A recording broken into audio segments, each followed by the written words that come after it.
Assalamualaikum dear students, I hope you are all fine and doing great. Our today's topic of discussion is meiosis.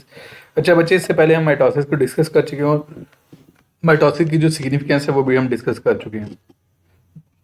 ये chapter जब मैंने start किया था, मैंने कहा था जब हम यूकैरियोटिक सेल की बात करते हैं हम कहते हैं there are two types of the cell division, one is the mitosis, other is the meiosis. मतलब सेल डिवीजन की जो टाइप होती है ना, जो यूकैरियोटिक सेल में, वो दो टाइप्स होती हैं, एक माइटोसिस होती है, दूसरी मियोसिस होती है। क्लियर? माइटोसिस को हम डिस्कस कर चुके हैं और अब हम मियोसिस की बात करेंगे। अच्छा, मियोसिस की एक बात याद रखिए कि इसमें दो बातें इंपॉर्टेंट है। इसे हम रिडक्शन डिवीजन भी कहते हैं। अब क्वेश्चन आता है इसे रिडक्शन डिवीजन क्यों कहते हैं। इसमें होता पता क्या, जब एक पेरेंट सेल डिवाइड करता है उसके नतीजे में जो चार डॉटर सेल्स बनते हैं उनके अंदर chromosome number is reduced up to half. उनके अंदर क्रोमोसोम नंबर क्या हो जाता है, हाफ हो जाता है, इसलिए हम इसे रिडक्शन डिवीजन कहते हैं। दूसरी बात यह है कि इसमें एक सेल डिवाइड करके चार सेल बनाता है। क्लियर?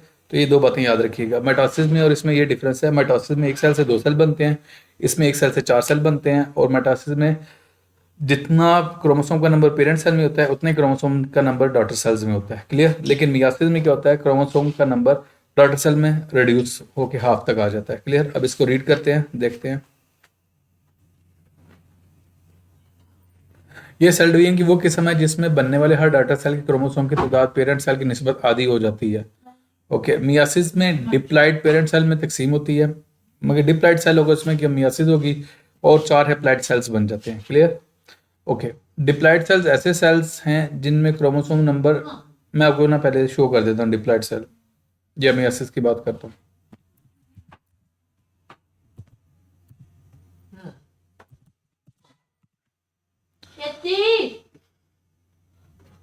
ये मियासिस है। मियासिस में क्या हो सकते कहते हैं, ये आपका जर्नल सा क्या हो सकते कहते हैं, एक सेल है, ये डिप्लॉइड सेल है, देख सकते हैं 1 2 3 4 4 क्रोमोसोम है। तो जब डॉटर सेल बने 1 2 3 4 सेल, अब चारों सेल्स के अंदर देख लें क्या हो सकते कहते हैं, क्रोमोसोम नंबर हाफ हो गया पेरेंट सेल के कंपैरिजन में। क्लियर? तो ये बात की गई है। ओके, नेक्स्ट हम देखते हैं जबकि हैप्लॉइड सेल्स ऐसे सेल्स हैं जिनमें क्रोमोसोम की नंबर आधी होती है, तादाद आधी होती है, या उनमें क्रोमोसोम के जोड़े नहीं होते। ये मैं आपको डायग्राम से शो कर चुका हूँ। अब मियासिस के मराहल की बात करते हैं हम, फेजेस ऑफ मियासिस। यहाँ पे हेडिंग इंग्लिश में गलत दी हुई है, इसको देख लीजिएगा। 1876 में जर्मन बायोलॉजिस्ट आस्कर हर्टविग ने मियासिस को दरियाफ्त किया। इसने इसको डिस्कवर किया था। मियासिस के दौरान एक पेरेंट सेल दो मरतबा तकसीम करता है, तो इसलिए हम कहते हैं meiosis one, meiosis two, meiosis one and meiosis two. ये डायग्राम भी मैं आपको शो कर देता हूँ।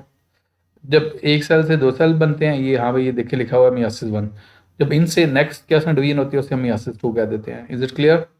Okay, let's see next.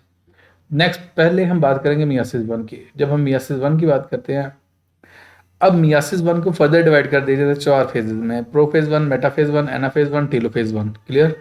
अब इसको रीड करते हैं। मियासिस वन में क्रोमोसोम्स के हर जोड़े के क्रोमोसोम अलग अलग हो जाते हैं। इस तरह हर डाटा सेल में जोड़े का एक क्रोमोसोम आता है। ओके, मियासिस वन के मजीद मराहल में prophase one, metaphase one, anaphase one, telophase one. Clear? अब सबसे पहले जो आती है ना वो आती है प्रोफेज वन। और याद रखिएगा मियासिस में सबसे इंपॉर्टेंट और जो क्या से कहते हैं सबसे लेंथ की होती है वो प्रोफेज वन ही होती है। क्लियर? अब इसको पहले मैं आपको डायग्राम की हेल्प से समझा देता हूँ, फिर इसको देखते हैं। ये देखें, यहाँ पे जो पेयर ऑफ क्रोमोसोम्स है ना वो एक दूसरे के साथ अलाइन हो गए हैं। आपको ये दो ना, अच्छा मैं आपको पहले क्रोमोसोम का स्ट्रक्चर समझाता हूँ। यहाँ पे ये एक क्रोमेटिड है, दूसरा ये क्रोमेटिड है। ये जो ब्राउन कलर के हैं दो क्रोमेटिड हैं। अब ये ब्राउन कलर के जो क्रोमेटिड है ये दोनों आपस में सिस्टर क्रोमेटिड है। और ये जो आपको लाइट ब्लू कलर नजर आ रहा है इसके दो क्रोमेटिड है, और वो दोनों जो ब्लू कलर के क्रोमेटिड हैं वो आपस में सिस्टर क्रोमेटिड है। लेकिन अगर आप ब्राउन और ब्लू की बात करेंगे तो ये दोनों आपस में नॉन सिस्टर क्रोमेटिड है। क्लियर? और ये सेंट्रोमियर है। होता क्या है, जो होमोलोगस क्रोमोसोम्स हैं एक दूसरे के साथ पेयर अप हो जाते हैं। पेयर अप होने से मुराद क्या है, एक दूसरे के साथ अलाइन हो जाते हैं। जैसे ही अलाइन हो जाते हैं फिर यहाँ पे क्रॉसिंग ओवर हो रही है। क्या हो रही है? Crossing over. अच्छा, यहाँ पे दो टर्म्स लिखी हुई हैं, एक क्याजमेटा लिखी हुई है, दूसरी नीचे क्रॉसिंग ओवर लिखी हुई है। मैं पहले इंग्लिश की स्टेटमेंट देता हूँ, उसको समझिएगा। The reciprocal exchange of genetic material between two non sister chromatids is called as a crossing over. दोबारा बोलता हूँ, the reciprocal exchange of genetic material between two non sister chromatids is called as the crossing over. अब मैं उर्दू में explain करता हूँ। हम कहते हैं क्रॉसिंग ओवर में पता क्या होता है, जो दो नॉन सिस्टर क्रोमेटिड है ना उनके दौरान जेनेटिक मटेरियल क्या होता है, एक्सचेंज होता है। और रेसिप्रोकल से मुराद के जितना मटेरियल ये ब्राउन वाला ब्लू को देगा, उतना ही ब्लू वाले से ब्राउन वाले में आ जाएगा।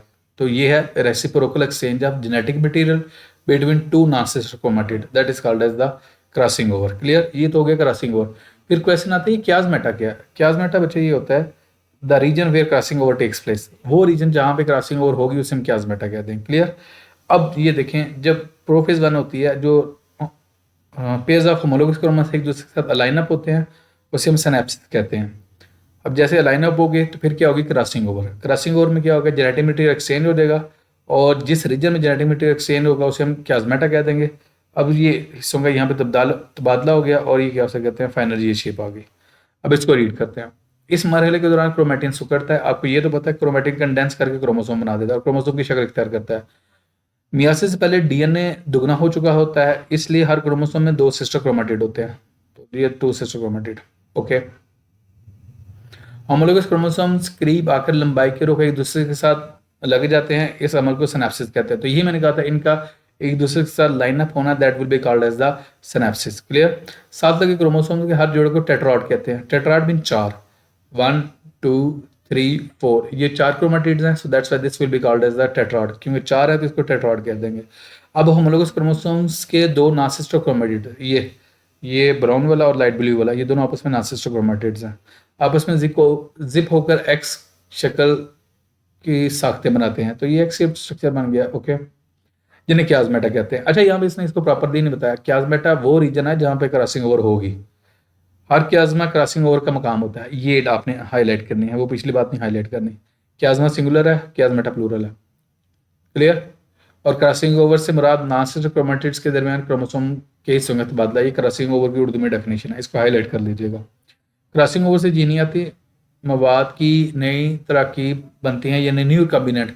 अब देखें ना, अगर ये यहाँ पे क्रोमोसोम्स को देखें, कोई जेनेटिक चेंज नहीं है, लेकिन अगर यहाँ पे देखें तो जेनेटिक चेंज आ गई है, तो इसको रिकम्बिनेंट कह रहा है।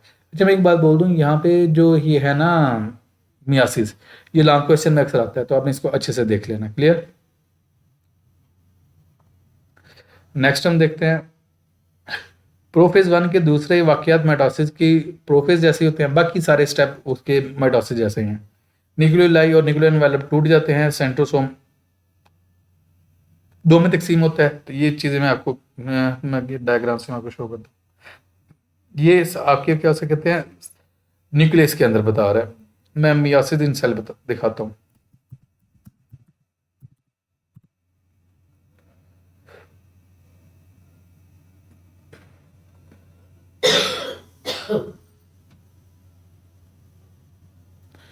एक मिनट, ये डायग्राम ओपन हो रही है। अच्छा, अब ये डायग्राम जर्नल से दिखाई गई है।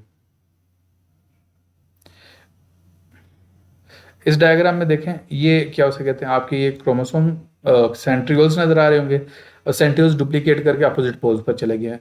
ये बात कह रहा हूँ मैं। या इसमें देख लें, ये देखें सेंट्रियोल्स अपोजिट पोल्स पे हैं, तो उनके दरमियान यहाँ पे ये बन गए हुए हैं, स्पिंडल फाइबर बन गए हुए हैं, और स्पिंडल फाइबर के ऊपर क्या होगा, क्रोमोसोम्स अरेंज हो जाएंगे।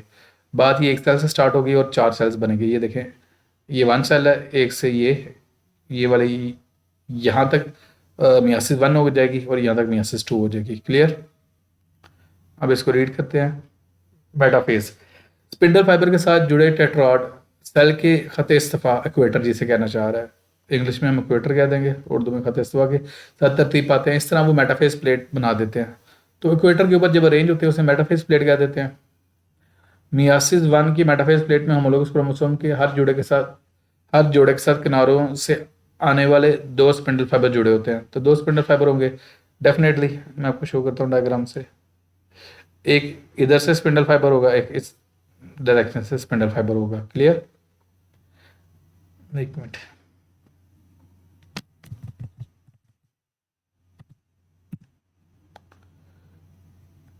ये इस डायग्राम में देख लें। ये देखें, इधर से भी स्पिंडल फाइबर है और इधर से भी स्पिंडल फाइबर है। क्लियर। ओके, नेक्स्ट हम देखते हैं एनाफेज 1। ये अभी मियासिस 1 की वो स्टेजेस चल रही हैं।